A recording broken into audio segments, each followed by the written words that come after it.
Sheep here with a Warhammer Fantasy Battle Report. This is my first time using Battle Chronicler, so we have some things to get used to. I'm probably going to make a few mistakes, but hopefully you guys will enjoy the video. And if you guys enjoy the video, I'm up for making more. This game we have a 1500 point Dark Elves versus Wood Elves battle. The scenario is a meeting engagement. They rolled a 5, which means you set up diagonally across from each other. That's what the ruler in the middle of the board was for. The Dark Elf player deployed his entire army first, and then the Wood Elf army would deploy his entire army. The Dark Elves win the first turn by rolling higher than the Wood Elves, but they do fail to steal the first turn. Okay, so before we show the other side of their deployment, let's talk about the Dark Elf units and then the Dark Elf spells. So the Dark Elves have a War Hydra on the far left, which is going to pack a lot of punch for that flank, and they're also backed up by the Blackguard, probably the most elite unit in the Dark Elf army list. In the center we have the 20 block of Corsairs led by Lokir Felhart. I really like his rules and his equipment. He's a really unique character, but not the greatest, as you'll see in this report. Another block of 20 warriors with a Supreme Sorceress. This is just to bunker the sorceress from being hit by all kinds of magic weapons and spells. And then we have Cold One Knights, 5 of them on the far right flank up at the top. The Dark Elves chose Shadow Magic. The players rolled 3, 4, and a 6, which means they got the Witching Hex, the Pendulum, which is like a cannonball shot, and then we have Occam's Mind Razor, which is an augmented spell. The Wood Elf player chose Lure of Life, of course. Having a level 4 sorcerer, rolled 2 1s, a 2, and a 3, choosing Dwellers Below because of the double 1. Awakening in the Woods is a direct damage spell, Flesh to Stones, and augment that increases their toughness, and of course, Throne of Vines. Okay, so let's take a look at the Wood Elf player. His army, he has a Tree Man on the far left flank to match up against that War Hydra. It's going to be an epic showdown. A dozen Dryads are hiding in the forest, waiting to ambush the Blackguard, supported by 10 War Dancers, also in skirmish formation just south of them. In the middle, there's 24 Glade Guard that are also bunkering the Wood Elves Spellweaver. And we have 3 Treekin just on the edge of the forest there, and another dozen Dryads also in skirmish formation on the far right flank. Okay, so Dark Elf turn 1, movement, everything just marches up. The warriors do have +1 to their movement due to their Banner of Swiftness. The Cold One Knights stay far enough back as they're not to be charged by the Dryads. They definitely want to be the ones to get the charge off. For magic, we have Winds of Magic. Dark Elves roll a total of 6 with no channels, leaving the Wood Elves with 5 dispel dice. They cast the Withering, which boosts on the top Dryads. The spell was boosted and it was targeted towards the top Dryads. On a 16 plus, they rolled 3d6 and got a 17. Wood Elves used 3 dice to dispel it, but they only managed to roll a 9, which was unfortunate. So those Wood Elves, or those Dryads, are going to be reduced in their, I believe, their toughness. Then they also, Dark Elf player chose to shoot the Pendulum Cannon Shot, also boosted on an 18 plus with 3d6, but failed. And there was no shooting and no close combat, as the Dark Elves are all a melee army this time around. Alright, Wood Elves, they shuffle kind of forward slightly there. They don't want to really get themselves into too close of a position. The Dry Elves are moving back. The Dryads tend to do a little bit of a reform. The Skirmishers and the Tree Man are all able to do easy reforms, being a single model or in skirmish formation. And the Tree can also just step back just so slightly, just because they don't want to be charged first turn, even though they're really going to be good. The Wood Elf player was playing it cautious. Winds of Magic, they rolled Snake Eyes. Dark Elves got 1 Dispel dice, Wood Elves got 1 Power dice. No further channels. The Wood Elf player was able to successfully cast Throne of Vines, rolling 2 4s, or sorry, 1 4, plus his level, which is 8. So she did manage to get that spell off. The Dark Elf player also rolled a 4, but sadly he is a level 3 and not a level 4 wizard, so it is not dispelled and it will remain in play. Shooting, the Glade Guards shoot their longbows at the Corsairs, whom they can see more than half of the unit, so they take their shots, 18 shots. On a 4+ to hit, they have 10 hits. At strength 3, they wound 6. 3 are saved because of the Sea Dragon Cloak, which grants 1+ armor save to ranged attacks. Alright, Dark Elf turn, kind of gave a little bit away here, flipping the slide a little early, but the Dark Elves declare charges. Pretty much everything that can charge, so the War Hydra and the Blackguard felt pretty confident. The other units were not as confident, so they just sort of moved up slowly. The War Hydra and the Blackguard both made their charge. Blackguard got 12 inches, and the War Hydra rolled a 15 for their movement.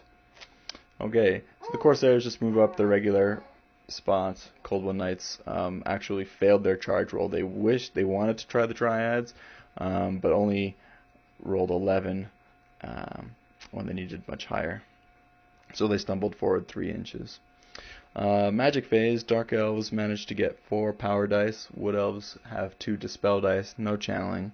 Dark Elves cast the Mind Razor on the Blackguard unit, but fail, only rolling 17 when they needed 18+. They also tried to boost that spell because of the distance. It was just too far away. The Withering is actually still in effect. The Wood Elf player was unable to do that, so those Dryads are still weak on their toughness. In close combat, we're seeing the epic showdown of the Hydra versus the Tree Man. They both strike at the same time since they are both a low initiative of 2. The Hydra attacks only 2 out of the 7 hit after the Hatred rolls. They both failed to wound. The Hydra's handlers attacked 6 times, 5 hit, and they rerolled for Hatred, which is always a really good thing in Dark Elf close combat. But they failed to wound because it's a tree they're going up against. The Hydras do their Thunder Stomp ability, which they get 4 hits, 2 wounds, caused the Tree Man, and were not saved. In retrospect, the Dark Elf player was thinking about casting the Mind Razor spell on the Hydra, as it was slightly outmatched for the Tree Man, as you'll see in just a moment. The Tree Man, 4 out of 5 hits, 3 out of 4 wounds, on a 3+, no armor saves based on its toughness, so 3 wounds, plus an extra 1 for the Thunder Stomp, which gives it 4 wounds, and it kills the Hydra and the handlers just outright. So it was a really unfortunate. They didn't even get a chance to use their breath weapon. The Wood Elf player destroyed them. Alright, so now we have the Blackguard. They have 31 attacks, initiative 6, so they strike at the same time. Only 9 fail, but with Hatred, only 7 fail their saves with the Dryads. The Dryads also lose the combat by a lot, and they fail their leadership, rolling double 6s, and they flee right away. They flee 8 inches. The Blackguard pursue, but only manage to roll 7 inches, so they weren't quite able to catch them. They managed to pass the War Dancers in the front arc, which was really good because the War Dancers would have been a formidable match against those Blackguard. Alright, so now we're going to go on to Wood Elves' turn 2. The Tree Man attempts a charge. So the War Dancers elect to charge against the Corsairs. The Tree Man charges in there against the Corsairs. The Corsairs elect to hold. This is thinking Lokir's time to shine. The Treekin attempt to charge the Warriors who hold, and the Dryads attempt to charge the Cold One Knights who hold as well, hoping they all fail their charge rolls. The Tree Man makes his charge by rolling a 13 inches, needing only 12 inches into the Corsair's front rake. The War Dancers fail their charge roll and they stumble forward 3 inches. The Treekin also failed and stumble forward only 4 inches, to which the Dryads also fail and stumble forward only 5 inches.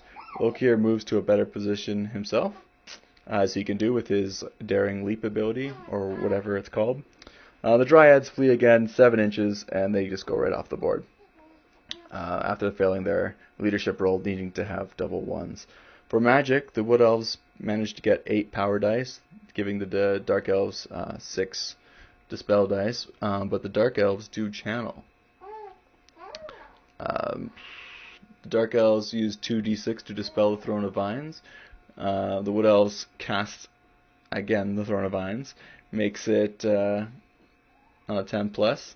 The Dark Elves use 3d6, but fail to dispel, only rolling 9, casting Awakening in the Woods on a 16. The Dark Elf player fails to dispel that, and using all his remaining dispel dice, really being desperate.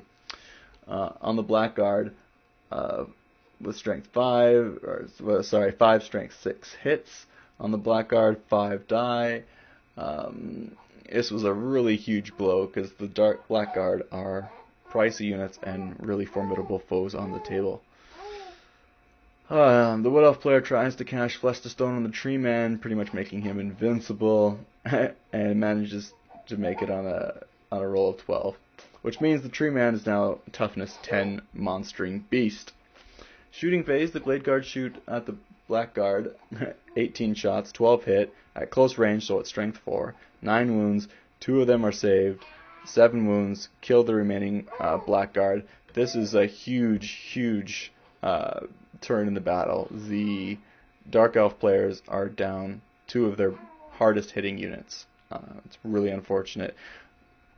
But in close combat, the rampaging Tree Man is paired up against Lokir and his Corsairs. Lokir manages 3 attacks, makes them all to wound. They all fail, which is quite sad.